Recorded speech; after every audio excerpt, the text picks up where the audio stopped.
Hello friends, myself Saksham Saxena. I am from Baba Hidas College of Pharmacy and Technology. आशा है आप लोग स्वस्थ होंगे।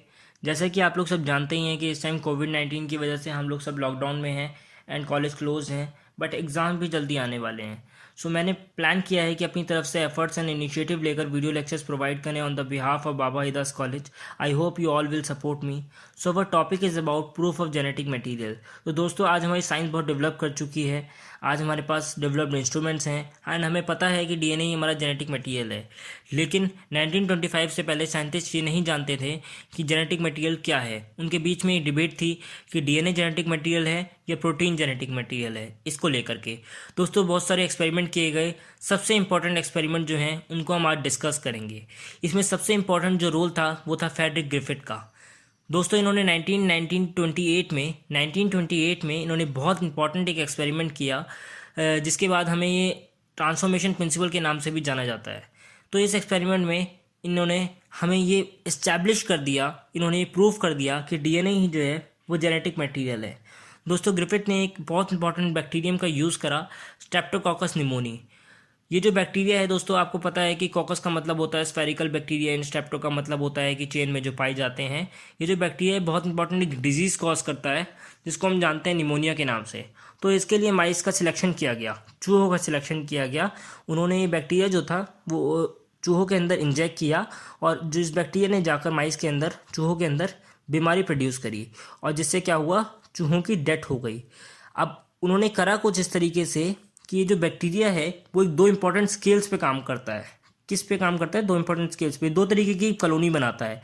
एक कॉलोनी शाइन करती हुई होती है जिसमें मोलीपोलीसेकेराइड की एक लेयर है, ठीक है, जो फर्स्ट कॉलोनी है, जिसको हम स्मूथ स्ट्रेन के नाम से या फिर एस स्ट्रेन के नाम से भी जानते हैं। दूसरी जो है वो रफ कॉलोनी होती है जिसपे किसी भी प्रकार की कोई भी लेयर नहीं होती है, ठीक है। उसको हम किस नाम से जानते हैं? आर स्ट्रेन के नाम से भी जानते हैं। अब दोनों स्ट्रेन में से सिर्फ एक ही जो है वो डिजीज कॉज करता है।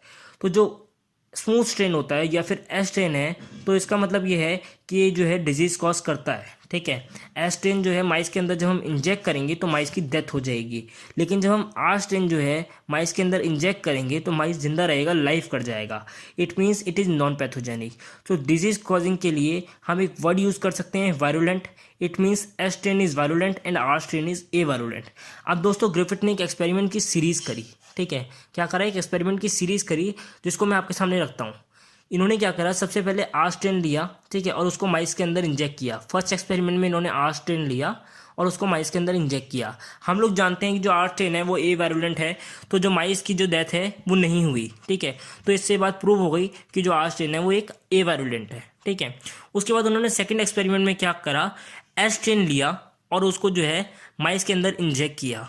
उससे क्या हुआ, माइस के अंदर जाकर उसने डिजीज़ कॉज करी और माइस की डेथ हो गई, ठीक है। So it means S strain जो है वो वायरुलेंट है। सो उसने ये बात प्रूव हो गई इससे। अब थर्ड टाइम उन्होंने क्या करा, जो एस स्ट्रेन है उसको उन्होंने एक टेस्ट ट्यूब में लिया और उसको उन्होंने बॉइलिंग टेम्परेचर पे बॉईल कर लिया। उससे क्या हुआ, उनकी उसके अंदर जो बैक्टीरिया थे, किसके अंदर? एस स्ट्रेन के अंदर जो बैक्टीरिया थे उनकी डेथ हो गई। हम इसको बोल सकते हैं कि हीट किल्ड एस स्ट्रेन ले लिया उन्होंने। अब उन्होंने हीट किल्ड एस स्ट्रेन को एक सिरिंज में लिया और माइस के अंदर इंजेक्ट कर दिया थर्ड टाइम। मतलब थर्ड एक्सपेरिमेंट में उन्होंने माइस के अंदर इंजेक्ट कर दिया।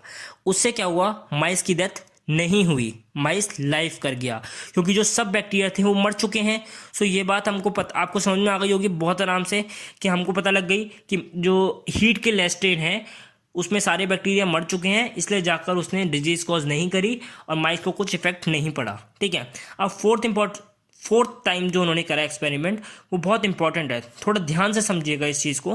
हीट किल्ड एस स्ट्रेन लिया उन्होंने, जो हीट किल्ड एस स्ट्रेन था उसको लिया और उन्होंने उसको किसके साथ, जो डिजीज कॉज नहीं कर रहा था, हीट किल्ड एस स्ट्रेन जो डिजीज कॉज नहीं कर रहा था, उन्होंने उसको नॉर्मल आर स्ट्रेन के साथ मिला दिया, वो भी जो कि ए वायरुलेंट है, वो भी डिजीज कॉज नहीं कर रहा है। It means heat killed S strain जो डिजीज कॉज नहीं कर रहा है, आर स्ट्रेन जो कि ए वायरुलेंट है जो डिजीज कॉज नहीं कर रहा है, उन्होंने उन दोनों को आपस में मिला दिया, ठीक है, और उन्होंने उसको माइस के अंदर इंजेक्ट कर दिया।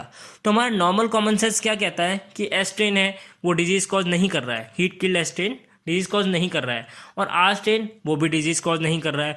तो मतलब माइस जो है उसको कुछ इफेक्ट नहीं पड़ेगा, लेकिन अनफॉर्चुनेटली माइस की डेथ हो गई। क्या हुआ? माइस की डेथ हो गई। सो दोस्तों, ये जो रिजल्ट था ग्रिफिथ के लिए भी सरप्राइजिंग था, हमारे लिए भी सरप्राइजिंग है, जब तक रीज़न समझ ना आए। सो दोस्तों देखो, जब हमें एस स्ट्रेन को हीट किल किया, सो बैक्टीरिया के पास दो ही चीज़ें होती हैं। एक होती है आउटर सेल वॉल जो प्रोटीन से बनी होती है, और अंदर क्या होता है? Genetic material. अब आर स्ट्रेन के साथ भी दो ही चीज़ें होती हैं, प्रोटीन, सेल वॉल एंड अंदर जेनेटिक मटेरियल। अब हमें ये नहीं पता कि प्रोटीन जेनेटिक मटेरियल है या डीएनए जेनेटिक मटेरियल है, लेकिन एस स्ट्रेन को जब हमने हीट किया तो पूरा का पूरा डिसरप्ट हो गया। वो क्या हो गया? डिसरप्ट हो गया। अब हमको ये पता है कि डीएनए जो है वो हीट स्टेबल है। इट मीन्स बॉइलिंग टेम्परेचर पे भी डीएनए अपनी आइडेंटिटी खत्म नहीं कर सकता, ठीक है। वो क्या कर सकता है? केवल दोनों स्ट्रेंथ जो है उसकी वो अलग अलग हो जाती हैं। अब लेकिन जो प्रोटीन है वो डीनेचर्ड हो जाता है। क्या हो जाता है? प्रोटीन डीनेचर्ड हो जाता है, पूरा का पूरा खत्म हो जाता है, गायब हो जाता है। अब हमें क्या करना है? जब हमें ये पता लग गई बात कि प्रोटीन जो है वो डीनेचर्ड हो गया, ठीक है, और जो डीएनए था वो हमारा जो है अलग अलग हो गया, लेकिन ख़त्म नहीं हुआ है। अब बैक्टीरिया के अंदर दो ही चीज़ें होती हैं, हमारे पास दो ही चीज़ों में डिबेट है। अब उन्होंने क्या करा? जो स्ट्रक्चर था वो डीनेचर्ड हो चुका है, डीएनए बचा है खाली अकेला, बैक्टीरिया मर चुका है, प्रोटीन डीनेचर्ड हो चुका है, ठीक है, बचा है सिर्फ डीएनए हीट किल स्ट्रेन में। अब उन्होंने क्या करा? हीट किल्ड एस स्ट्रेन में जब उन्होंने इसके साथ लाइव आर स्ट्रेन मिला दिया, ऐड कर दिया, अब ये जो डीएनए था वो एंटर कर गया किसमें? आर स्ट्रेन में। मतलब नेकेड डीएनए का एंटर करना किसके अंदर? बैक्टीरिया के अंदर। इसको हम कहते हैं ट्रांसफॉर्मेशन। इस प्रोसेस को हम क्या कहते हैं? ट्रांसफॉर्मेशन। यानी कि नेकेड डीएनए का बैक्टीरिया में एंटर कर जाना, बैक्टीरियल सेल वॉल के थ्रू होता वो बैक्टीरिया के अंदर गया, और उसने क्या करा? जो होस्ट का डीएनए था, जो होस्ट था मतलब जो आर स्ट्रेन था, उसका जो डीएनए था, पुराना डीएनए, उसके साथ उसने जाकर एस स्ट्रेन का जो डीएनए था वो मिल गया, उसके साथ अटैच हो गया, ठीक है। और उसने एक वायरुलेंसी कैरेक्टरिस्टिक जो थी अपने अंदर, ठीक है, एस स्ट्रेन के डीएनए ने वायरुलेंसी कैरेक्टरिस्टिक जो थी वो कैरी करी, और जाकर एक नया डीएनए मिल गया होस्ट के अंदर, ठीक है। अब हमको ये पता है कि जब हमने उसको इंजेक्ट करा तो माइस की डेथ हो गई, ठीक है, ये तो हो गई। अब ये कैसे बात प्रूव होती है इससे कि डीएनए ही जेनेटिक मटेरियल है? अब इससे ये बात कैसे प्रूव होती है कि डीएनए ही जेनेटिक मटेरियल है? एस स्ट्रेन में प्रोटीन तो था नहीं, प्रोटीन डीनेचर्ड हो चुका है, डीएनए बचा था खाली, जो था अकेला था। अब ट्रांसफर जब हमने किया, जब हमने उसको ट्रांसफर किया आर स्ट्रेन के साथ, किसको?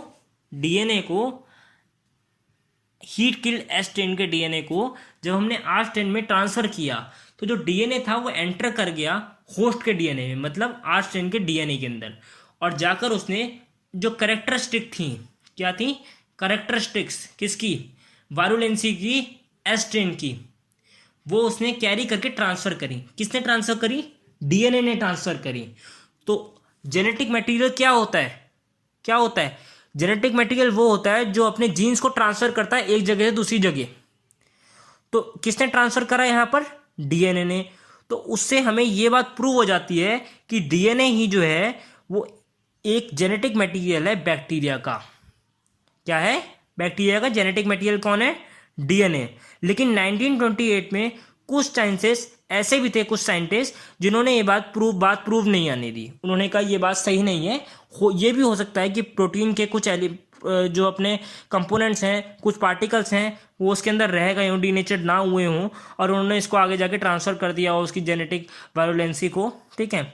लेकिन कुछ आगे जाकर कुछ एक्सपेरिमेंट ऐसे हुए, एवरी ने, मैक्लोइड ने, मैककार्टी ने कुछ एक्सपेरिमेंट करे, जो कि हम नेक्स्ट पार्ट में पढ़ेंगे, जिन्होंने इस बात को प्रूव कर दिया कि जो डीएनए है वो जेनेटिक मटेरियल है, ठीक है। Thank you for the class, sign out.